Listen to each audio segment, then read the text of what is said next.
వెతలు తీరును, కృపలు దొరుకును, సాటి లేనిది యేసుని నామం. యేసునామమే మధురం, మదిలో తలచిన ధన్యం. యేసునామమే మధురం. ప్రభువునందు ప్రియ దేవుని బిడ్డలారా, నేటి వాక్య ధ్యానము కొరకు ప్రార్థన చేసుకుందాము. తలలు వంచండి, ప్రార్థనలో ఏకీభవించండి. ఎపిసోడ్ సహకారులు ముందుకు రండి. నేను బిషప్స్ కౌన్సిల్ ఆఫ్ ఇండియా ప్రారంభించి విస్తృతమైన పరిచర్య చాలా ప్రాంతాల్లో విజిట్ చేస్తూ పరిచర్యలో భాగస్థునవుతున్నాను. I need your prayers and support. మీ ప్రార్థనాపూర్వక సహకారం నేను కోరుతున్నాను.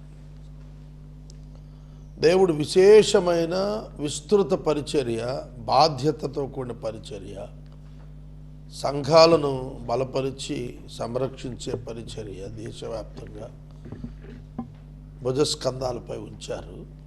దాని కొనసాగింపులో ప్రార్థనా సహాయం కావాలి. న్యూ టెస్టిమెంట్ రోమా పత్రికలో ఉన్నాము. రోమా పత్రిక పరిశుద్ధ బైబిల్ గ్రంథంలో క్రొత్త నిబంధనలో 6వ పుస్తకం. ఇంకా మనకు 20 పుస్తకాలు మిగిలాయి, 21 పుస్తకాలు. ఇవి కంప్లీట్ చేయటానికి సుమారు సంవత్సరంన్నర కాలం మినిమం పడుతుంది. ఒక్కోసారి 2 years కూడా పట్టచ్చు. ఈ 2 సంవత్సరాల తర్వాత పేమెంట్ ఛానల్ ఆగిపోతుంది ఖచ్చితంగా. కనుక అన్నిట మార్పు వస్తుంది. మీరు ప్రార్థించాలి. తర్వాత ఇతర ఛానల్స్ అన్నింటిలో కూడా ఓపెన్ అయి ఉన్నవి దేవుని కృపను బట్టి. వాటి రికార్డింగ్స్ వెళ్ళాలా. ఆర్థికంగా లేకపోవటం వల్ల జీరో బేస్లో ఉండి unable to pay the bills to the technicians. ఆ కారణం చేత వాక్యం వెళ్ళలేకపోతుంది. బాధాకరం ఏమిటంటే వాక్యం చెప్పడానికి ఉచిత ఛానల్స్ ముందుకొస్తే రికార్డింగ్ చేయటానికి ఆర్థికంగా టెక్నీషియన్స్కి పే చేయటానికి కానుక వసూలు చేసే స్థాయిలో మా సిబ్బంది లేకపోవడం. సో ఈ నేపథ్యంలో మీరు ప్రార్థించాలి. ఇంకొంచెం బలము శక్తి కూడగట్టుకొని నూతన బలంతో బిగ్ డయాసిస్ ముందుకు పోవటానికి మీ సహకారం కావాలి. కొంతమందిని బిగ్ డయాసిస్ సెక్రటరీస్గా నామినేట్ చేయాలనేటువంటి ఆలోచన వచ్చినది. దాని మీద మీ ప్రార్థన కోరుతున్నాను. తలలు వంచండి, ప్రార్థనలో ఏకీభవించండి. మమ్ములను మిక్కిలిగా ప్రేమిస్తున్న మా ప్రియ తండ్రి, మీకు వందనములు స్తోత్రములు చెల్లిస్తున్నాము. నేటి వాక్య ధ్యానము ద్వారా మాతో మాట్లాడండి. మా రక్షకుడా, వేదాంత పత్రిక అయిన రోమా పత్రిక నుండి ఆత్మ సంబంధమైనటువంటి సిద్ధాంత ప్రతిపాదనలు,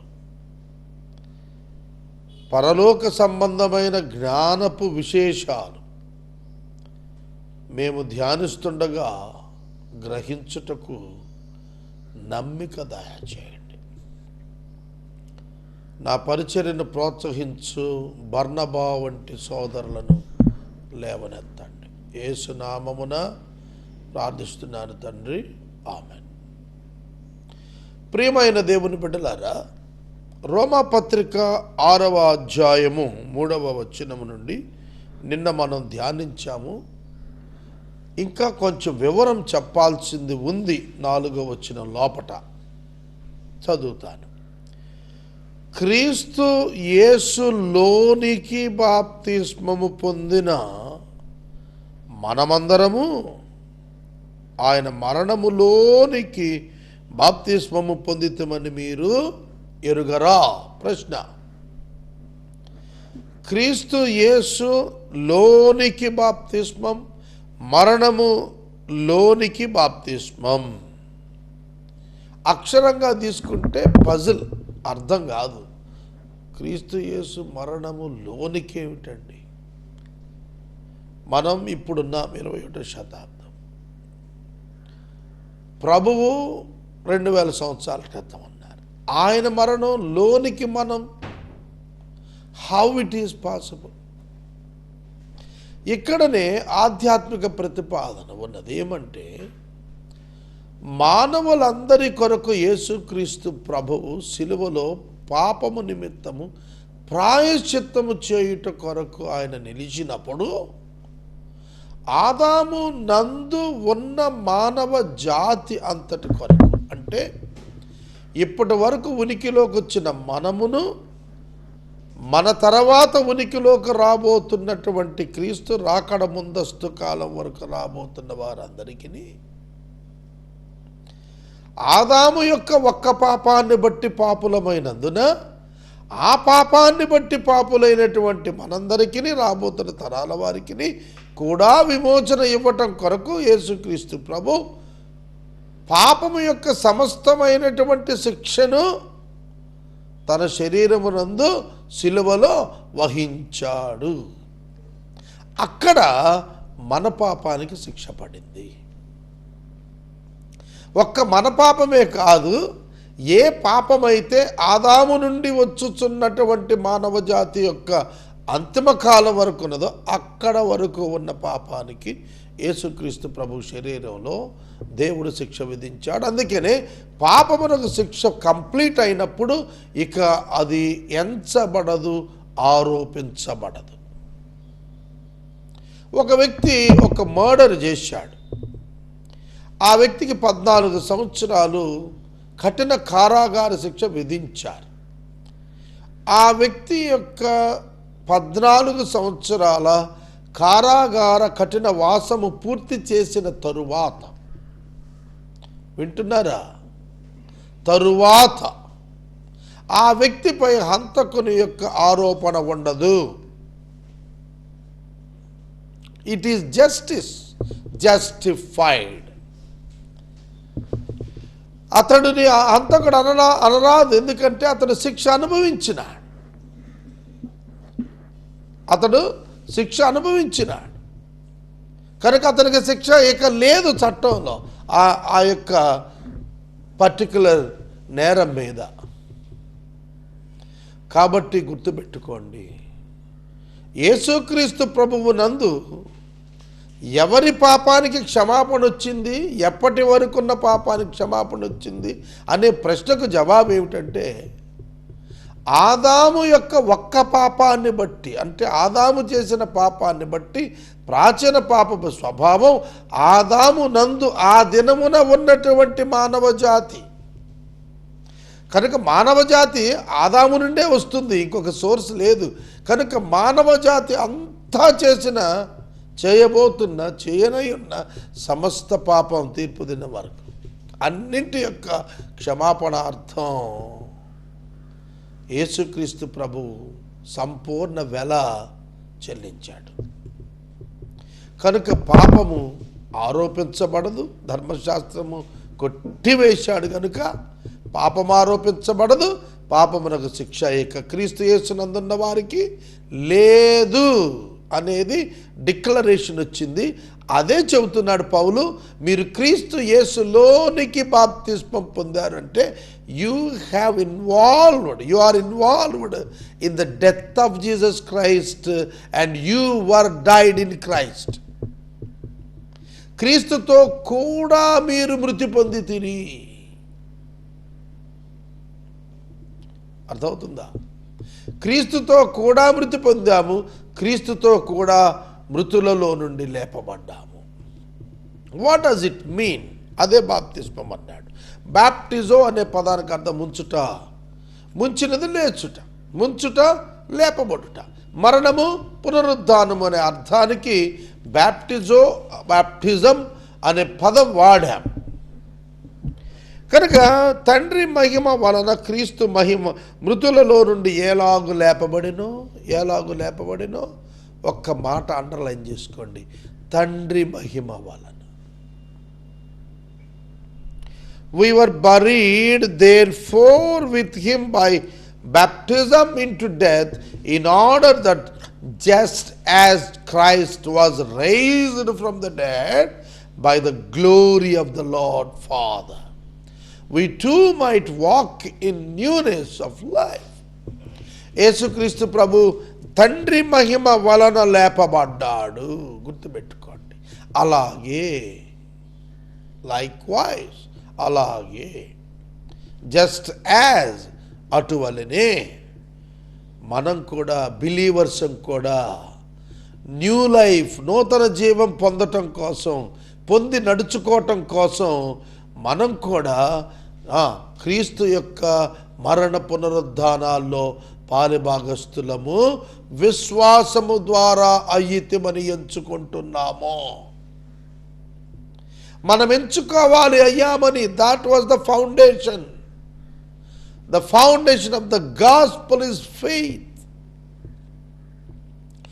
రక్షణకు ఆధారమైన సువార్త యొక్క పునాదులు విశ్వాసమే. ఆ విశ్వాసము చేత మనము క్రీస్తు యొక్క మరణ పునరుద్ధానాలలో బాప్తిస్మముగా ఉన్నాము, బాప్తిస్మము అయి ఉన్నాము, చెంది ఉన్నాము. ఎప్పుడు క్రీస్తునందు నువ్వు విశ్వాసం ఉంచావో అప్పుడు క్రీస్తు మరణ పునరుద్ధానాల్లో భాగస్థుడవైన కారణాన దేవుడు తన మహిమతో నీ యందు నూతన జీవము, నీ హృదయములో నూతన జీవము అనుగ్రహించి ఆ నూతన జీవంతో నువ్వు నడిచేటట్లుగా చేస్తాడు. It is the act of God in you. నీ యందు ఇది దేవుని యొక్క కార్యముగా ఉంటున్నది. దాన్ని రక్షణ అన్నాము. మారు మనసు పొంది రక్షణ పొందండి. ప్రభువైన యేసుక్రీస్తును అంగీకరించి పాపాన్ని విడవండి. ఏం జరుగుతుంది? నూతన జీవము నీకు అనుగ్రహించబడినప్పుడు ఏం జరుగుతుందో చెప్పాడు 5వ వచనం నుండి. ఇది సాదృశ్యమైనటువంటిదని చెబుతూ వచ్చాడు. Water baptism is the example, ఒక ఉదాహరణ, ఒక గురుతు. ఇట్స్ ఎ సైన్, ఒక గురుతది, అంతే. సహోదరుడా, సహోదరి, మనకు నూతన జీవము అనుగ్రహించబడినది. మనమందరము విశ్వసించిన వారమై నూతన జీవము కలిగి ఉన్నాము. కలిగి ఉంటాము కాదు, కలిగి ఉన్నాము, కలిగి నడుస్తున్నాము. A walk of a believer is entirely different from the unbeliever on this earth, in this world. ఈ లోకంలో భూమి మీద విశ్వాసులమైన మన యొక్క నడక అవిశ్వాసులకు భిన్నమైనదై ఉండి ఆధ్యాత్మిక నూతన జీవ ప్రసారమును కలిగి ఉన్నది. నేను మాట్లాడుతున్న ప్రతి మాట జాగ్రత్తగా వినాలి. మరియు ఆయన మరణము యొక్క సాదృశ్యమందు ఆయనతో ఐక్యము గలవారమైన ఎడల, ఆయన పునరుద్ధానం యొక్క సాదృశ్యమందు ఆయనతో ఐక్యము గలవారమై ఉందుము. మనము క్రీస్తుతో కూడా చనిపోయిన వారమైతే ఆయన పునరుద్ధానంతో కూడా భాగస్థులమై ఉంటాము. ఇదే ఫౌండేషన్ క్రిస్టియానిటీకి. పాపం కొరకు చచ్చి నీతి కొరకు బ్రతుకుట. మనము మన పాపముల కొరకు చనిపోయిన క్రీస్తు కొరకు భవిష్యత్తు జీవితాన్ని గడపబోతున్నాము. That was the fact of the believers life. మనమైతే క్రీస్తునందు చనిపోయాం, మరి మనం బ్రతుకుతున్నాం. ఎందుకు? మన కొరకు చనిపోయిన క్రీస్తు కొరకు. పౌలు అదే చెప్పాడు, నా కొరకు మృతి నొందినటువంటి క్రీస్తు కొరకు నా భవిష్యత్తు జీవితాన్ని నేను జీవిస్తానన్నాడు. సహోదరుడా, సహోదరి, ఈ భౌతికమైన బాప్తిస్మం నీటిలో ముంచెట్టుతున్నదే, దాని అర్థం ఏమిటంటే క్రీస్తు మరణ పునరుద్ధానములోనికి విశ్వాసము చేత భాగస్థులమైన మనము క్రీస్తు మహిమాయుక్తమైన దేహంతో ఏ విధంగా లేపబడి మహిమ కలిగి ఉన్నాడో అలాగ పరిశుద్ధాత్మను కలిగి మనము మహిమ కలిగి ఉన్నాము అంతరంగములో. అందుకనే మనము వెలిగించబడిన వారము అన్నాడు పౌలు గారు. ఆశ్చర్యకరమైన గుణాతిశయములను ప్రచురము చేయటానికి అద్భుతమైనటువంటి దివ్వె వెలుగు మన అంతరంగంలో ఉదయించింది. లెమ్ము తేజరిల్లుము, నీకు వెలుగు వచ్చింది అని అన్నాడు. సోదరుడా, నీవు రక్షించబడితే నీ అంతరంగం వెలుగు సంబంధం. అందుకే మనము పగటి సంబంధము, చీకటి వారం కాదన్నాడు. మనము నీతి సంబంధము, అపవిత్రతకు చోటు లేదన్నాడు పౌలు. కనుక అబద్ధమాడవద్దు, దొంగిలవద్దు, వ్యభిచరించవద్దు అనేటువంటి ఆజ్ఞలు పత్రాల మీద కాక హృదయం మీద వ్రాయబడ్డాయి. Not written on the books or tablets like Old Testament. It was written on my heart and your heart.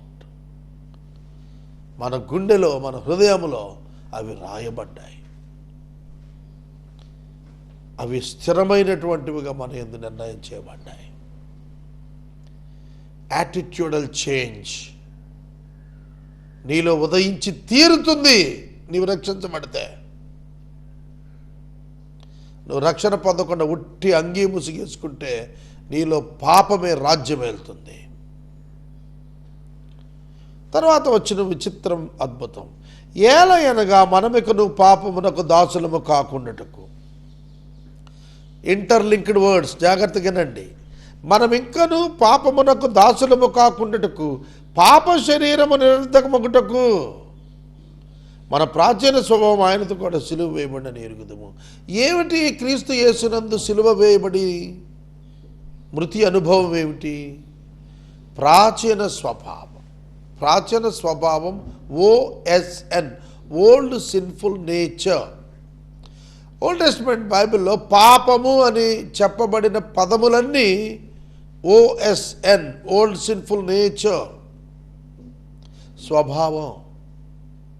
అందుకనే మనకు స్వాభావికముగా పాపులము అని ప్రమాణంలో చెబుతాం మనం క్రైస్తవులందరం. స్వాభావికంగా మేము పాపులం, అందుకే పాపం చేస్తున్నాం. పాపం చేయటానికి ఆద్యం ఏంటంటే నుప్పుకు నెయ్యి తోడైతుందే అట్లా. ఏమిటి మన స్వభావానికి, పాపం చేయటానికి, ఈ స్వభావానికి ప్రోత్సాహకారం ఏమిటంటే శరీరం. పాపపు శరీరం, పాప శరీరం. Our bodies are corrupted. మన శరీరం మహిమ కోల్పోయిన శరీరం. ఆడము మొట్టమొదట దేవుని స్వరూపంలో చేయబడినప్పుడు మహిమ కలిగి ఉన్నాడు శరీరంలో, ఆత్మను కలిగి ఉన్నాడు హృదయంలో. ఆ పండు తిన్నప్పుడు ఆ స్టేటస్ని పోగొట్టుకున్నాడు. కనుక మనము కూడాను ఈ పాపమును, ప్రాచీన స్వభావమును, పాపము శరీరమును నిరర్ధకం చేయాలనే కాజు నిమిత్తం మనం సిలువలో క్రీస్తుతో కూడా భాగస్థులమయ్యాము. అదే చెబుతాడు, we know that hour old self was crucified. ప్రాచీన స్వభావం, ఓల్డ్ సెల్ఫ్. ప్రాచీన స్వభావం అంటే మనమే. ఓల్డ్ సెల్ఫ్, సెల్ఫ్ స్వభావం. మన ప్రాచీన పాపపు స్వభావం క్రీస్తుతో కూడా సిలువ వేయబడింది. ఎందుకంటే పాప శరీరం నిరర్ధకమగునట్లు. అందుకే మనం మన శరీరమును నీతికి అవయవాలుగా అప్పగించాలి. మునుపు పాపమునకు దాసులముగా ఉన్నాం, అది సిగ్గు అన్నాడు పౌలు. షేమ్ఫుల్. పాపానికి దాసులుగా శరీరాన్ని అప్పగించాం, దట్ ఈస్ షేమ్ఫుల్ యాక్షన్. ఇప్పుడైతే దానికి బదులు దేవునికి లోబడి నీతికి దాసులుగా మన శరీరం అప్పగిస్తాం. మన శరీరమును పరిశుద్ధ ఘటముగా కాపాడుకుంటాం.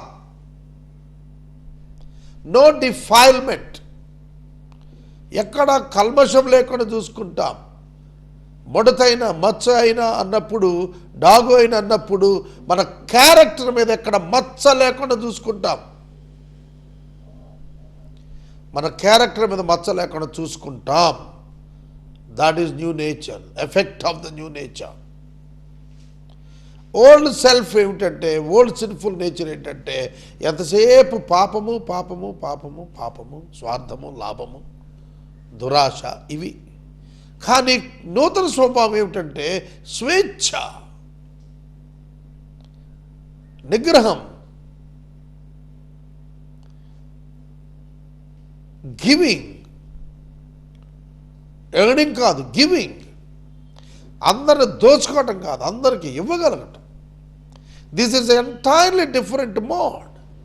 ఇది ప్రత్యేకమైనటువంటి అనుభవం. కనుక పాప శరీరం నిరర్ధకమగునట్లు మనము ఆయనతో కూడా సిలువ వేయబడ్డామని ఎరుగుదుము. ఇది మనకు తెలుసు. కనుక నేను రక్షించబడ్డాను అన్నవాడు పాపములో కొనసాగడు, ఇష్టపడడు, పాప శరీరాన్ని నిరర్ధకం చేస్తాడు. ఆఫ్ కోర్స్ నీ శరీరం సహకరించనని ముందుకేస్తుంది, అయినా సరే ఆత్మతో జయించుకుంటూ వెళ్ళిపోతాడు. ఆత్మతో శరీర ఇచ్ఛలను జయించుకుంటూ పోతాడు. అదే క్రైస్తవం అంటే. అసలు ఈ సిద్ధాంతం ఎక్కడ చెప్తున్నారండి సువార్థికులు? What is gospel? Where it was described and explained in the public meetings? ఇది సువార్త అంటే ఇది ఎవరు చెప్తున్నారు బయట? ఇది చెప్పుకోకుండా, మారు మనసు గురించి చెప్పకుండా, పాపక్షమాపణ గురించి చెప్పకుండా, పాపం మీద విజయాన్ని గురించి చెప్పకుండా దీవెనల జాతర పెట్టేశారు జేబులు నింపుకోవటానికి దొంగ బోధకులు. ప్రియమైన దేవుని బిడ్డలారా, ఇప్పటికీ నీచ స్వభావంతో రాజకీయ నాయకులు వెనకాల డబ్బు కొరకు తిరుగుతున్నారు. ప్లాన్లు వేస్తున్నారు ఎలక్షన్ దగ్గరికి వస్తుందని. తీర్పు పొందక మానారు, మీలో అనేకులు బోధకులై ఉండకండి అన్నాడు. ఏలయనగా కఠినమైన తీర్పు. సహోదరుడా, సహోదరి, చనిపోయిన వాడు పాప విముక్తుడు అని తీర్పు పొందాడు. మనము క్రీస్తుతో కూడా చనిపోయిన మృతుల్లో నుండి లేచిన క్రీస్తు ఎక్కడో చనిపోడనియు, మరణమునకు ఎక్కడో లేచిన క్రీస్తుపై అధికారం లేదనియు ఎరిగి ఆయనతో కూడా జీవిస్తున్నామని నమ్ముచున్నాము. ఒక్కసారి చనిపోయినోడు పాప విముక్తుడైపోతాడు. అలాగే క్రీస్తునందు చనిపోయిన మనం పాపము నుంచి విముక్తి పొందాము, శిక్ష నుంచి విముక్తి పొందాము. ఇక క్రీస్తు మరలా చనిపోడు కనుక బ్రతికే ఉంటాడు కనుక మనం కూడా బ్రతికే ఉంటామని నిశ్చయించుకుని బ్రతుకుతున్నాము. We have no eternal death because we don't do the sin. అర్థమవుతుందా? పాప శరీరాన్ని నిరర్ధకం చేసే నూతన జీవం నీలో ఉంది కనుక నీవు జీవిస్తూ ఉన్నంతకాలం జీవమునే ప్రదర్శిస్తావు కానీ పాపాన్ని ప్రదర్శించవు. That is Christianity. అక్కడ మనం ఆగి పరీక్షించుకోవాలి. అరే, ఇది జీవమా చీకట? నా క్రియ జీవమా చీకట? ఈ guide line direction every minute and every second ఒక సెన్సార్ ఇచ్చినట్టుగా పరిశుద్ధాత్ముడు రక్షించబడిన వ్యక్తి హృదయంలో ఇస్తూనే ఉంటాడు. It is my personal experience. It's my personal experience.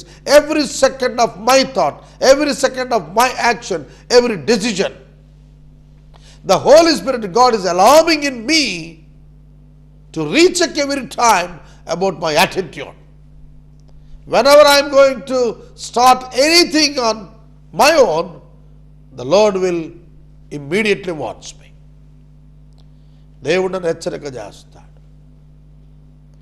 కుమారుడా, మార్గం ఇది కాదు, కమాన్ లెట్స్ కమ్ బ్యాక్. ఆ వార్నింగ్ మనలో వచ్చేస్తుంది. That is the experience of salvation. అది రక్షణ అనుభవం అంటే. పాపము చేయుటకు వెళ్ళే కాన్సెప్టే వెళ్లకుండా నిరోధించే ఒక నూతన జీవము యొక్క ఒక హెచ్చరిక నీ హృదయమందు బిగ్గరగా నిన్ను కంట్రోల్ చేసేట్టుగా వస్తుంది. ఇది మిత్రులారా క్రైస్తవ్యం అంటే, ఇదండి రక్షణ అంటే, ఇదండి నిత్యజీవం అంటే. మనం పాపం కొరకు మరణించాం, శిక్ష లేదు, క్రీస్తుతో జీవిస్తున్నాం, నిత్య జీవం ఉన్నది, దాని కొరకే బ్రతుకుతున్నాం. బ్రతికిన కాలమంతా క్రీస్తు కొరకే, బ్రతుకు కాలమంతా క్రీస్తు కొరకే. నేను ఒక్క మాట చెప్పి ముగిచ్చేస్తాను. మళ్ళా రేపు 8వ వచనం నుండి నేను 9వ వచనం 10వ వచనం మళ్ళీ చెప్తాను. నేను ఒక్క మాట చెప్తాను, అదేమిటండి, సువార్త ప్రకటించటం రక్షించబడిన వాళ్ళు మానేస్తే, జాగ్రత్తగా వినాలా, అతి జాగ్రత్తగా వినాలా. సువార్త ప్రకటించటం రక్షించబడిన వాడు మానేస్తే ఎవ్వడు పరలోకానికి వెళ్ళడు. ప్రభువు అందుకే రక్షించబడిన వారు మీరు ప్రాణాలకు తెగించి సువార్త చెప్పండి, ప్రాణం పోగొట్టుకున్నా దాన్ని సంపాదించుకుంటారు, సువార్త చెప్పండి అనే ఒక్క ఆజ్ఞ మాత్రమే ఇచ్చి వెళ్ళిపోయాడు. ఇవాళ క్రైస్తవుడుకున్న ఒక్క ఆజ్ఞ ఏంటంటే సువార్త ప్రకటన ఒక్కటే ఆజ్ఞ. There is no other commandment. అదొక్కటే చేయటాకే మేము ఉన్నాం లోకంలో. Not to convert the caste religion, but to convert the heart of a person which is deceitful, filled with the sin. పాపముతో నిండిపోయిన మోసకరమైన హృదయము నుండి మనుషులను విమోచించటానికి పరిశుద్ధాత్మ శక్తి చేత సువార్త ప్రకటించటానికే ఉన్నాము తప్ప not to change the religion, not to change the cast system, not to change the politics, not to change the sinful world. ఈ లోకాన్ని ఏదో చేయాలని కాదు, సువార్థికుడు ప్రయాసపడుతుంది, మనుషులు అగ్నిగుండం కళ్ళకుండా వారిని రక్షించాలని ప్రయాసపడతాడు. This is the mission of God. ఇదే దేవుని యొక్క అద్భుతమైనటువంటి పరిచర్య. ఆ పరిచర్యను మాకు అప్పగించాడని పౌలు చెప్పాడు, నాకు అప్పగించాడని సగర్వంగా నేను చెప్పుకుంటున్నాను. మనుషులను దేవునితో క్రీస్తు ద్వారా సమాధానపరిచే ఘనమైన పరిచర్య దేవుడు మాకు అప్పగించెను. వండర్ఫుల్. దానిలో మీరు మాతో భాగస్తులు. ప్రార్థన రేపు కలుసుకుందాం. మళ్ళా మమ్మల్ని మిక్కిలిగా ప్రేమిస్తున్న తండ్రి, వందనాలు, స్తోత్రాలు. నీచమైనటువంటి వారము క్రీస్తునందు మమ్మలను శ్రేష్ఠులుగా మీరు చేశారు. పాపముతో దుర్వాసనలో ఉన్నవారము, మరణపు వాసన ఉన్నవారము విమోచించి శుద్ధి చేసి జీవపు వాసన కలిగిన వారుగా చేశారు. ఇలా అనేకులు చేయమని అడుగుతున్నాం. చేయుటకు శక్తి సువార్త అందుంది. It's a dynamite of God. అది ప్రకటించడానికి సహాయం చేయము. యేసు నామమున ప్రార్థిస్తున్నాం తండ్రి, ఆమేన్. తండ్రి అయిన దేవుని ప్రేమ, కుమారుడైన యేసయ్య కృప, పరిశుద్ధాత్మ దేవుని యొక్క అన్యోన్య సహవాసము సదాకాలం మనందరికీ తోడైండును గాక. ఆమేన్.